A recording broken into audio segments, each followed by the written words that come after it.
live to you from Boston, Massachusetts. It's Cruise Boss and Cruising Holden from the Cruise&Cocoa show.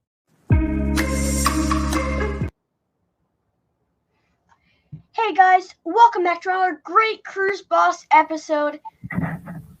So me and Holden here are live on the Cruise&Cocoa videos, and today we have a special interview from Jennie, who just got off a Arctic voyage on the Viking Octantis. Actually, I had recently seen this ship when it was in Toronto, Canada, and I'll be showing you guys a picture of that later in the episode. All right, should we add on Jennie? Yeah. Hi. You're muted. Hi. All right, to start this out, I guess we should ask, what made you want to take this Arctic cruise on board Viking Octantis? What was Antarctic, not Arctic. And Antarctic, sorry. It's okay. And basically, my husband likes to watch for emails when cruises give deals, and we got a deal. So, because it's really an expensive cruise to go on. It was still pretty expensive, but they hadn't filled all the spots, so we got to go. And our goal is to go to all 7 continents. So that's so cool. We'd get this one off the list. Yeah. And this is actually a picture of your ship. Yeah, it's a beautiful ship. If you were to go to a slide, but if you were to go to my picture from Canada. Yeah, that is my picture from when I saw this ship in Toronto, Canada. Oh, it was probably doing it goes from Antarctica, and then in the summer in the United States, it does the Great Lakes. Yeah. But back to your voyage. So like what was it like when you first got onto the ship? So we flew to Buenos Aires, and Viking had a hotel in Buenos Aires that everybody stayed at. And then we all got assigned different times to take a bus to the airport in Buenos Aires. And we had to fly from Buenos Aires to Ushuaia. And then when we got to Ushuaia, we got off the bus and we boarded. And they welcomed us, and we got all checked in. The check-in was really easy. And then actually, once we checked in, the boat wasn't leaving until nighttime. So then we got off and we went and we explored around Ushuaia. Oh, that's awesome. Yeah. Yeah. How was it there? It was really nice. There were a lot of stray dogs that made me kind of sad, but otherwise it was really nice. There were some nice shops, and it was a lot of kind of souvenir kind of places and little cafes, but it was a nice walk before we got on the boat. And I was nervous about the 2 days through the Drake Passage, so it made me not as nervous to be able to just sort of walk around and do something different. Yeah, so I think that's a good segue. Before you got to the your first port, you did have to sail for 2 days through the Drake Passage, and that is very notorious for being quite rocky. So how was that? Yeah, so they tell you before you go that you can either get Drake Lake or Drake Shake.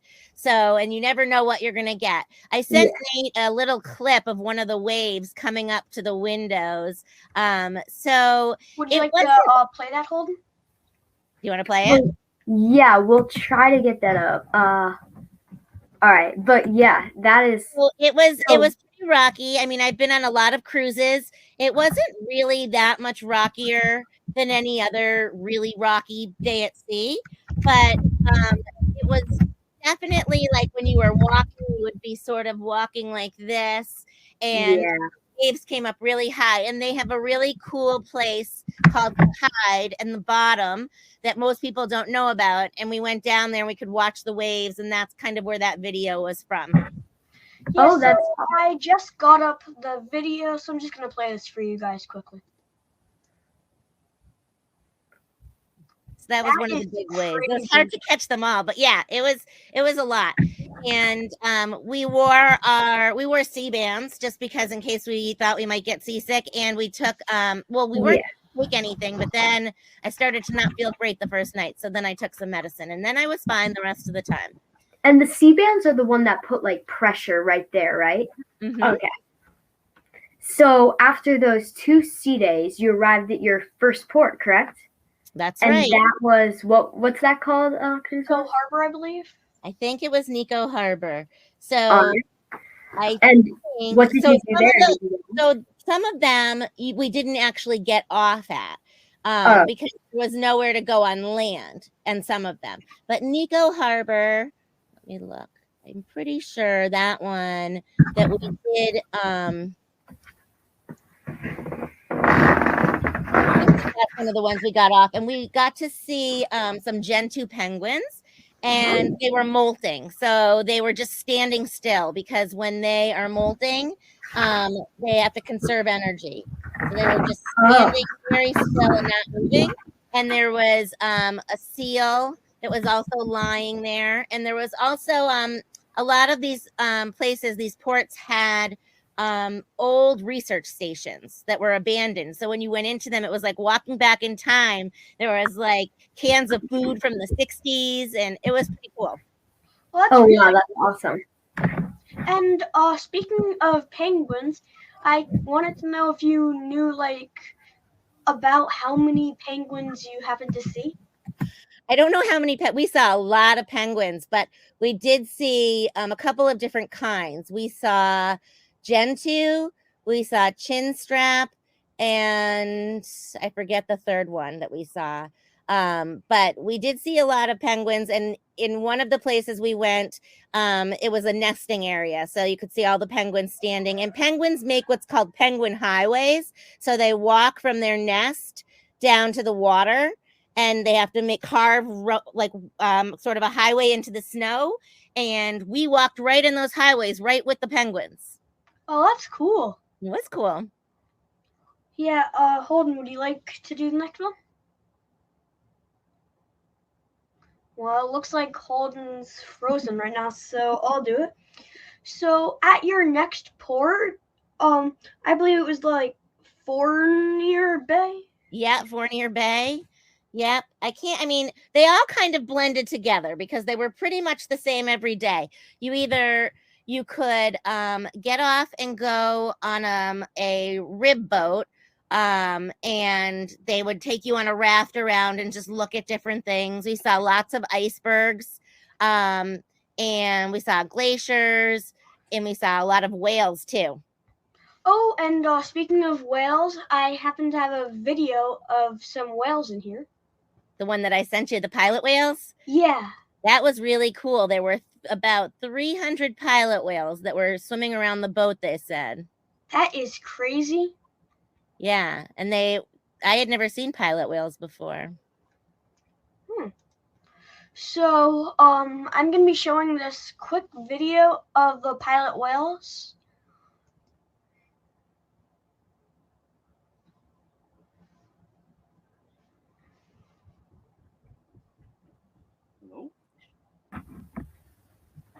Wow. That is really crazy. Yeah, and I apologize. First days, it was really neat. That's awesome, and I apologize. I just had some technical difficulties. All right, so next port. Our next port was Melcher Harbor.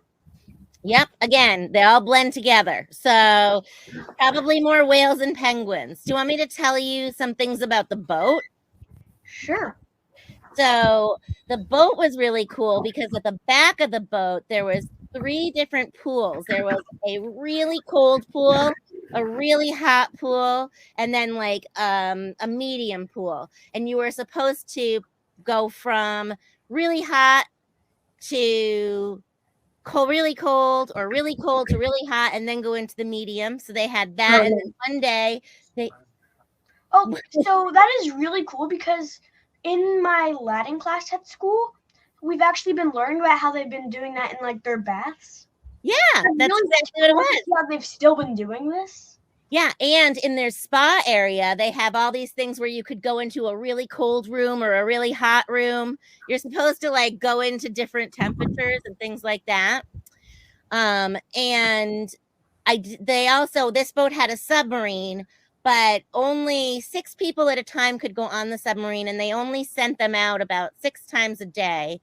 And we were on a waiting list and we didn't get to do it. So it was kind of a bummer, but it was kind of murky down there anyway. I don't think we really missed too much. Yeah. Mm-hmm. And is there anything else you would like to tell us about the ship? Well, there were 3 restaurants on board. So there was a main restaurant, and then they also had 2 specialty restaurants. One was an Italian one, and one was just like a regular sit-down one that was that you could go to. And the buffet was really cool because at the buffet they also had they had a whole sushi bar at the buffet with a sushi chef who was like doing sushi. And then every night they had a gelato station where they would make different flavors of gelato. And then they would do like Cold Stone where they would do like mix-ins and stuff. That was really cool too. Oh, that is really cool. Mm-hmm. Just a question. I have no idea, but is in this photo, what are you drinking? Is that the gelato or what is that? So that was a special party that they threw when we were getting close to the Antarctic Circle. And I think it was some sort of like ice cream mixed with like a 7-Up or something. Oh, that's cool. And this is the photo I was just referring to. All right. And the red coat that I'm wearing in the photo, they give everybody those red coats and you can keep them. Oh, that's so cool. Oh, that's cool. Mm-hmm. So also was this picture from this was from your meetings where they were to tell you like where you're going, right? Yeah, so every night they would have, that's like kind of their theater. It's called the Aula, and they would have briefings at night where they would talk about where we were going. And that one was a special briefing at the very beginning because there's a lot of special rules when you go to Antarctica. And so we actually had to bring any clothing that we had ever worn before that was going to be on the outside. So like hats or gloves, we had to bring it to a special vacuum because they don't want to introduce anything into the environment that hasn't been there before. So they're really, really careful about what they are doing to the environment while they're letting tourists go there. Yeah, that's very nice. And I'm seeing the Aula 2 on the aft of the ship. Does that mean there is a second one? No, it was 2 floors. And our room was actually right next to it. So it was really nice because we could just like sneak in and just like get a seat in the back. They also had documentaries that they showed on some of the days that were nature documentaries. And they had different scientists on board who gave talks about their specialty. So there was a whale specialist. There were 2 bird guys. And there was I think there was a guy who kind of like was an expert in just like sailing around interesting areas. Oh, that's really cool. Oh, hold on. What? Guy about historical. A historical guy. And also a geologist on board. And a geologist. So Very nice.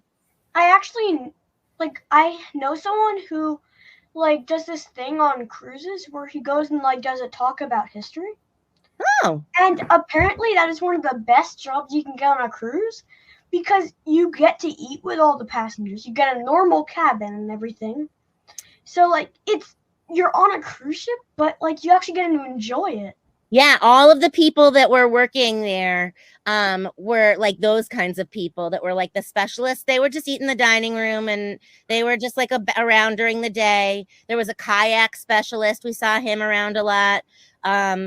So yeah, I think there's a couple of kind of good jobs you can get on a cruise ship if you want to travel and get paid. Yeah, it's really interesting, seeing how cool some of these jobs can be. Mm-hmm. And did you, at any of your stops, I know this is a popular thing to do around there, but did you end up going kayaking or doing any of that stuff? So I'll tell you about the kayaking. The first day we were supposed to go kayaking, they canceled it because it was too windy. And then the second time we got scheduled to kayak, we went down and we had to put all of this special stuff on so that if you fall in the water, you're protected. And we went out on the special boat to take us to the kayaks, and then they decided it was too windy again. So we never got to kayak, but I was actually kind of glad because I was a little bit nervous about kayaking. Oh, So that was the only choice. You could either kayak, and they also had the special ops boat, which we got to go on. I got to go on it once, and my husband got to go on it twice. And that was cool because it could go pretty fast, and then it took us near the whales, and that was neat. that's quite nice, actually. That sounds That awesome. is really cool.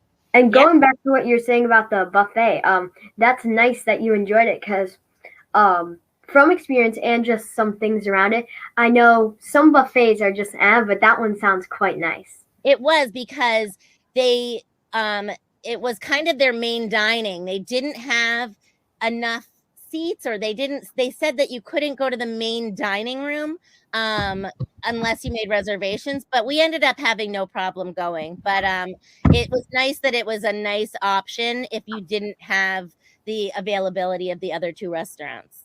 Yeah. And you had, before we filmed this, you told us you were to go, you go through the Drake Passage again after.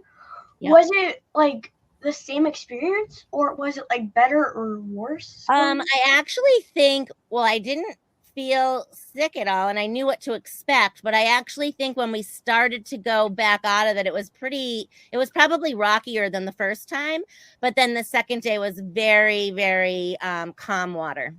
That's nice.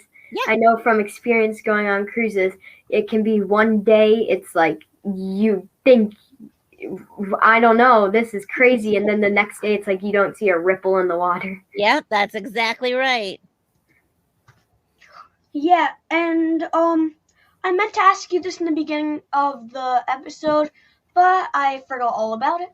I want to know about previous cruising experiences, how many you've been on, and what. So I've been on a lot of cruises. I've been on pretty sure 20 Disney cruises, and 2 Royal Caribbean on the same boat, which was the Oasis of the Seas. I'm going on that. Really? That was awesome. Yeah, Are you going on that? No, wait, what'd we go on? Days? We were on Symphony of the Seas. Oh, so that's the same class. You should have my husband on your show. He'll be much better. And then we went on Celebrity, and I've been on Princess. Princess is my least favorite. Oh, what's your favorite? Oh, well, I love Disney. I could tell you like Disney if you had gone on it that much. Well, we went on it when my daughter was a baby, and we went on it all when she was growing up. But even now that she's in college, I would still go on it. It's a nice one. And this is another thing that we forgot to ask you, but from what kind of cabin did you get? I don't know the ship's layout, but I know that sometimes you get interior balcony windows. So what kind of stateroom did you have? So the way that this ship works is there's no interior, and and there's no balconies. Every room is an outside room, and you get these special windows that you push a button and they can come down. So if you wanted to be able to get a better picture, but it was really, the whole wall was a window, and they had a nice couch right in front of the window so you could just sit and look out. And the room had a refrigerator in it that the room steward would fill with whatever soda you wanted every day, and then they also put snacks in every day. That's awesome. Yeah. So that was nice. The room was really, really nice, and the room had a warming closet so that when we'd come in from being out, you'd put all your wet clothes in there so they would dry, which was also nice and so they really made it specifically, I think, for going to Antarctica. So there's a lot of nice touches for that too. That's cool. Yeah, and I believe Celebrity also has rooms that are like that have the big windows. Mm-hmm. Mm-hmm. And I think we've covered most things. So now you're arriving back at the cruise port. How was disembarkation? Well, it's always sad when you get off a cruise. Yeah. But so we got off. It was really, really easy. And then they put us on a bus. And then they said, your flight's been delayed. So we're going to let you walk around Ushuaia again. So we walked around Ushuaia, and then they took us to Ushuaia Airport, which is kind of a small little airport. And our flight was delayed for a couple hours, which was frustrating, but it didn't really matter because we had a really long layover in Buenos Aires. So then we flew from there to Buenos Aires, and then we had to fly from Buenos Aires to Houston, and then from Houston to Boston. Nice. All right. So, And I was wondering, when you were getting on and off the cruise, is that like the ports in Antarctica? How much like security was there? Like, was it really tight security, or was it? No, like, there's not really security. But they, they make you scan your key when you get off and scan your key when you get on. And I think that's really because they want to make sure they don't leave anybody behind in Antarctica. yeah. That would be great. No, and it's not like, when you get off in other ports, sometimes I think they're worried about maybe what you bought in port and bringing things back, but you can't really do anything like that. So I know this from Royal Caribbean, but is this kind of the key you're talking about, like one of these room keys? Yeah, it was just kind of like that. Exactly. These are like the royal ones. Yeah. And also, I was wondering, does anyone actually live in Antarctica? So there are usually research people who live in these research huts, but nobody really lives there. And the research people tend to stay in these huts for like 6 months at a time. When they're there and it's winter, they can't really leave because it's really hot. So when we were there, when we were just there, it was summer, and their summer it felt pretty much just like our winter. Oh, I don't think I could live there. That seems too cold. I know. I'm not really a cold person either, but I really was excited about seeing the penguins and seeing something cool. Yeah. Yeah, I've never done a cruise in Antarctica. Like, that would be really cool. Yeah, I've never done a cruise like that.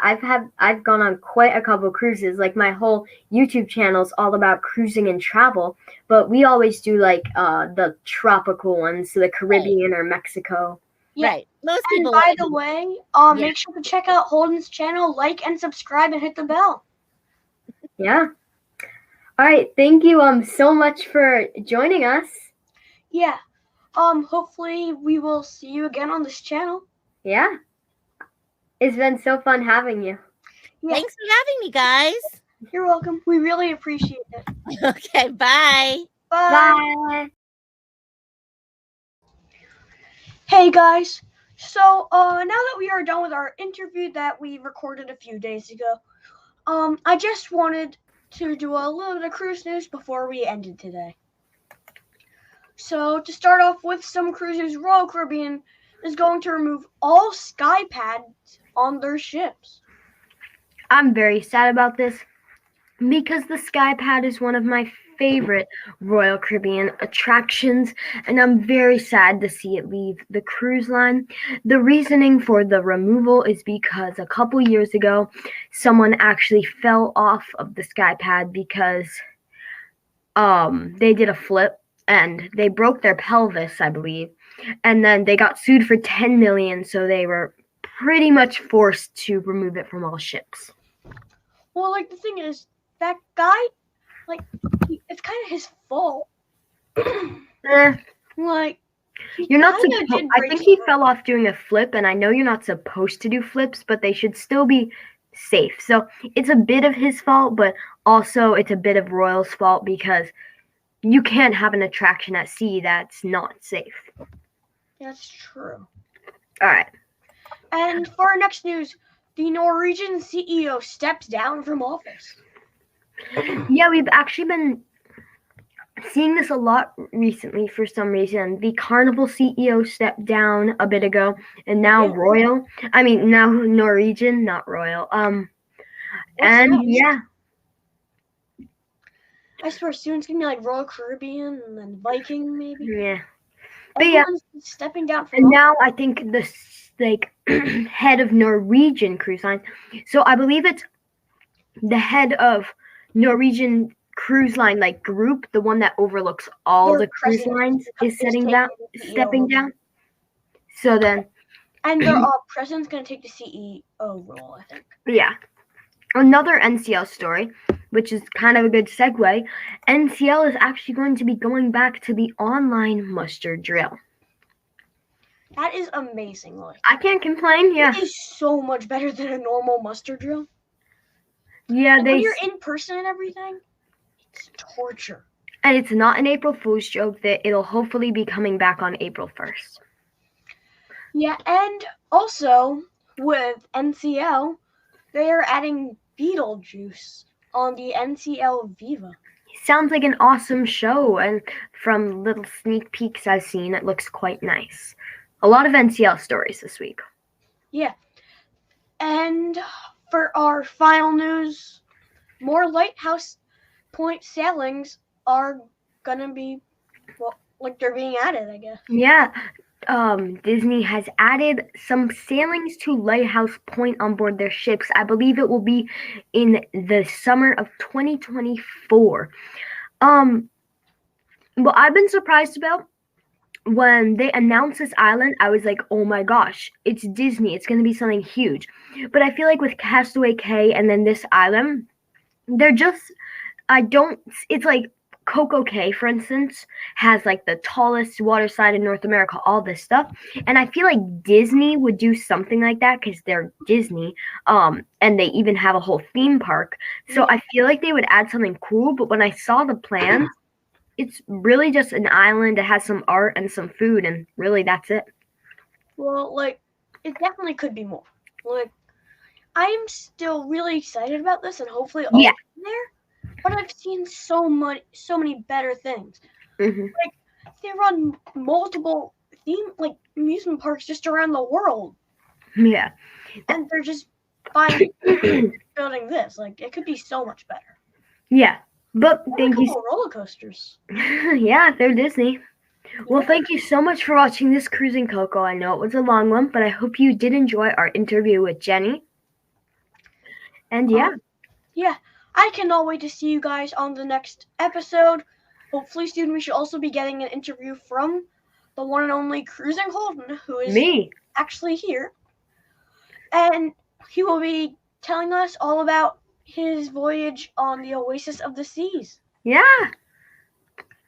Yeah, and we are gonna have to do some Cruise&Cocoa episodes without Holden because he's gonna be on a cruise. But I can't wait for this interview. See you guys next time. Bye. Bye.